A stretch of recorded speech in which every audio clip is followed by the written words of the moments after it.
పూజ చేసి దాని మీద వంట చేస్తే తినదంటే ఈవిడ. అదే నిజమైతే రైతు భూమి పూజ చేసే వరి పండిస్తున్నప్పుడు నువ్వేం తినకూడదు? మరి తినేస్తున్నావే. షాపుల్లోంచి నువ్వు బ్యాగులు తీసుకొచ్చినప్పుడు దాని మీద ఎవరి ఫోటోలు ఉంటున్నాయి? వారి ఇష్టదైవం ఫోటోలే ఉంటున్నాయి. మరి ఎలా తెచ్చుకుంటున్నావు? ఉదయం నువ్వు షాపుకి వెళ్ళి 1 కేజీ షుగర్ కావాలని అంటే ఫస్ట్ వాళ్ళు షాప్ తెరిచి ఏం చేస్తారు?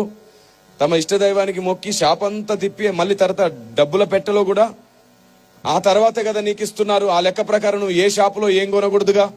మరి ఎందుకు కొంటున్నావు? చివరికి కటింగ్ షాప్కి వెళ్తే కూడా వాడు పూజ చేయకుండా కట్ చేయట్లేదు. ఎందుకు కట్ చేయించుకుంటున్నావు? ఇలాగే ఆలోచిస్తూ పోతే నువ్వు బస్సు ఎక్కావు. బస్సు ఎక్కగానే ఖచ్చితంగా అతను ఏం చేస్తాడు? అగరొత్తి వెలిగించి పూజ చేసుకుంటాడు. ఆ తర్వాత బస్ స్టార్ట్ చేస్తాడు. ఆ లెక్క ప్రకారం నువ్వేం ఎక్కకూడదు. ట్రైన్ ని ఎవరో ఒక కేంద్ర మంత్రి వచ్చి పూజ చేసి ప్రారంభిస్తాడు అట. అలాగైతే నువ్వేం ఎక్కకూడదు. ఇలా ఆలోచిస్తే నువ్వు వేసుకున్న బట్టలు ఏదో ఒక షాప్ లో పూజ చేసినాక అమ్మారు. అప్పుడు నువ్వేం వేసుకోకూడదు. చూసారా? ఈ వీచే గాలి ఉంది చూసారు. ఈ గాలిని హైందవ సహోదరులు వాయుదేవుడా అని మొక్కుతారు. అప్పుడు నువ్వు ఏం పీల్చకూడదు. అప్పుడు కదా చచ్చూరుకుంటావు. బుద్ధి లేని లాజిక్లన్నీ పెట్టి క్రైస్తవ్యాన్ని ఇంకా వ్యతిరేకంగా శత్రువులుగా మార్చేస్తారా? సువార్తకి ఇంకా ఆటంకంగా నిలబడతారా? ఇలాగ ఆలోచిస్తే మీకు తెలుసా, మీరు వేసుకునే చెప్పులు, మనం వాడే ఫోన్,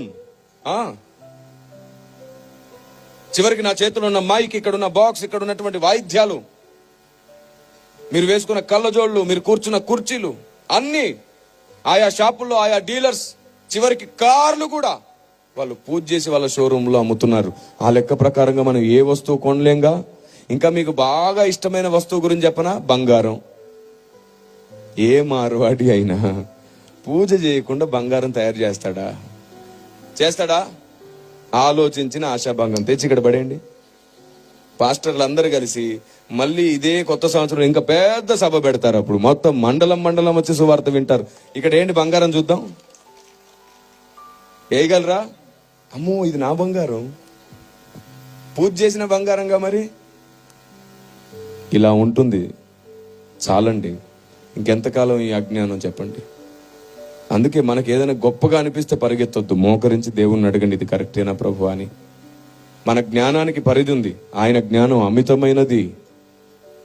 ఆమేన్. అనంత జ్ఞాని ఆయన.